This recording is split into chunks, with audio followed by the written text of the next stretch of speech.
And off they go. I think it's pushing it along or something. This is too good. Oh my goodness me. Look at that. Look at that. I've literally just got back from watching the Minecraft movie, and I was thinking it would be so cool if we had this in the game. Oh, and there it is right there. This time with a raft. It took me a minute to figure out how to do this, but that is so very, very cool. Don't sit on the raft, because that seems to break it. And yes, we should talk about the clouds. Welcome back, everyone, to another amazing snapshot. It is 25W16A, where leashes have been reworked, and as you saw, we can put a boat under the Happy Ghast. This is your second snapshot for the second game drop of the year, so without further ado, let's get into some of those changes. And we start with a quick side-by-side comparison. It's not the same seed. In fact, we weren't even in the same biome, so I've teleported us to a plains, and in both screens we're looking in the same direction at the same height. The left side is the current snapshot, and the right-hand side is last week's snapshot. That's right, my friends, clouds now go all the way to the horizon. And here's a detail I missed from last week's snapshot. When you're creating a custom dimension, you can now actually define the cloud height in that dimension too. Mojang are definitely changing things under the hood. Which brings us to the technical changes for data packs and resource packs this snapshot. Because at a glance, it will look like there are a ton of changes in this snapshot. And there are, but all of this technical stuff is related to shaders and post-processing effects. This brings us to the Bedrock edition of the game, where in Minecraft Preview, you can now enable vibrant visuals. These are Minecraft's very own official shaders that are coming to both Bedrock and Java edition. And so I think it'd be safe to assume that with all of these changes, they're laying down the foundations for these official shaders to appear on Java Edition in the future. So we can probably expect to see more change logs full of changes to shaders in future snapshots. Let us now get back to Java Edition of the game, where a change has been made to Firework Rockets and the Elytra, specifically this action right here of using your Firework Rocket on a block by mistake. This will now be prevented, but only if you're flying. Okay, this is actually quite easy to demonstrate because it applies to all sides of the block. So we can like aim at the side, and when we click on it, you can see that we get a boost. But this could also project us directly into these blocks. So it's a good thing that I put on some resistance right now. So let's go ahead and clear that. And then we'll experiment with getting into some hairy situations. I'm getting a little too close to this mountain, but I really need to boost. Didn't take any damage. Let's try and make that a little bit more head-on. Yep, took quite a bit of damage that time. All right, and it's even riskier, but you can kind of aim down and then look up. Nope, didn't do it quick enough. Anyways, if it wasn't super clear, you can now click on a block and successfully boost with these Firework Rockets, as long as your Elytra wings are active. All right, we're going to get to this real soon, I promise. Just a couple more things to go through.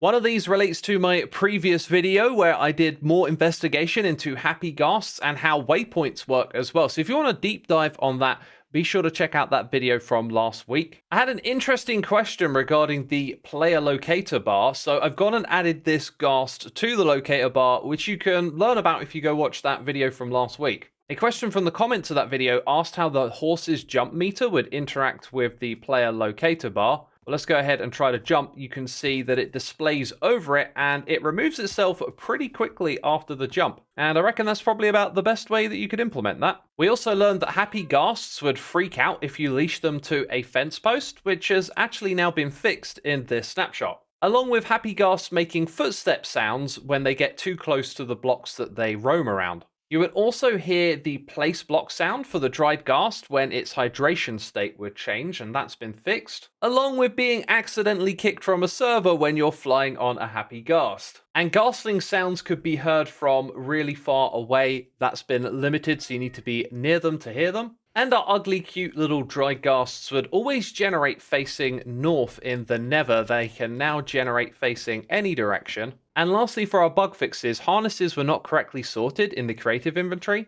They are now laid out in the same order that dye colors are. So now let's get to the leash mechanics that have changed in this snapshot that will allow you to attach a boat underneath a Happy Ghast and also link up multiple entities together. The very first thing you might notice though is that the leash is now thicker to look at, and this is going to match how it looks on Bedrock edition of the game. And in general, I think this is a pretty good visual change. This has been described as an improvement with reworked leash physics, especially when the leashed entities are not on the ground. Of course, in the past, leashes have been known to be notoriously tricky to successfully transfer mobs across the sky. But thanks to some recent snapshot changes, this is getting safer and safer. It'll probably take us a while to figure out all the ins and outs of this, but there's a couple of experiments I want to conduct. First of all, just from flying like this, it feels like the leads are a lot more stable. I mean, I've got a wrangle of pigs here that are sticking together. And if we want to land them, we just need to descend gracefully like so, and they won't take full damage. There's also a visual change with when you leash mobs across the ground, they will then face the one who's leashing them. Apparently, because right now they're showing their bums at me. I mean, this seems to be true when you move around a little bit. You can sort of see their heads just periodically deciding to look back at the player. But then when you run with them, they try and pathfind somewhere else, and then they're turning around. I don't know, doesn't feel quite like it's described in the blog. So you might think a change involving elytra wings, a rocket, and leashes will be a positive one, but I think this is a clarification of intention right here. They don't want this to be a method for transferring the mobs. So let's activate our wings, use a rocket, and immediately the leash broke the second that we used the rocket. So there's going to be no ambiguity here. Let's go ahead and just jump off this edge, activate the wings, and like the second I use the rocket, the leash disappears. So to be super clear, you can still use your wings to transport the mobs with a leash and elytra, but if you use a firework rocket, it's just going to immediately break the lead. There is also what used to be known as the leash snapping distance, which was 10 blocks, and it's been extended to 12. So I've got a sheep in a hole here. I'm going to back up, and when we hit that about 12 blocks, you can see that it gets pulled upwards, and this is because we're going into the threshold for the snapping distance, and it's trying to pull the mob towards us. And in this case, the leash breaks when we go over 12 blocks. So it used to be 10, it's now 12, and there's an exception for the Happy Ghast. For this mob, it'll be 16 blocks. And that is actually less than its roaming distance, which is supposed to be 10 blocks. So I think this is how they fixed the Happy Ghast from freaking out when it was leashed to a fence post. Now, another thing that you've seen is that you can leash entities together, which is kind of wild. There is a trick to doing this, though. You need to hold down Shift. If I click between two entities without doing that, you can see that I am now holding the leash to myself. If I go and put down another one and then Shift-click this one when I've got two on me, I'm now sort of attaching that to this one over here. So if I Shift-click on one when I have no leashes already, it's just attached to me. Once you've got one or more attached to yourself, it's shift-clicking that will then pass it over to a different entity. So let's see if we can do a thing here. If I click on you and then shift-click on you, and then click on you and shift-click over here, look, they're leashed together in a circle or a triangle. You know what I mean, right? And this is quite possibly not useful in the slightest at all. Now, if I go up to this thing and shift-click it, I'll simply break what I believe was the first connection that it actually had.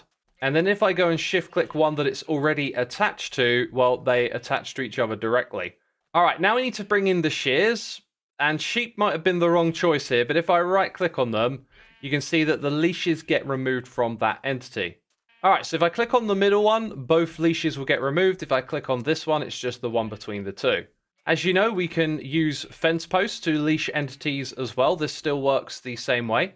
But the shears will also work on this. So if I click on them with shears, we remove that connection. And if I, the player, click on this, then I pick up that leash connection. Now you might see where this is going because inside of these dispensers, we have shears. Let's first of all hook you up, nudge you in front. Don't run away, my dude. Let me press the button.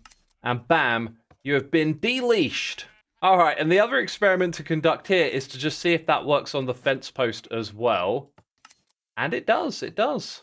So with this dispenser, it interacted with the sheep entity, and with this one, it interacted with the block. So we could have a bunch of sheep connected like that, and remove them all at once. I should also mention, if you disconnect a leash knot from this side, it disappears from the fence post. You can also just punch this as well to remove it.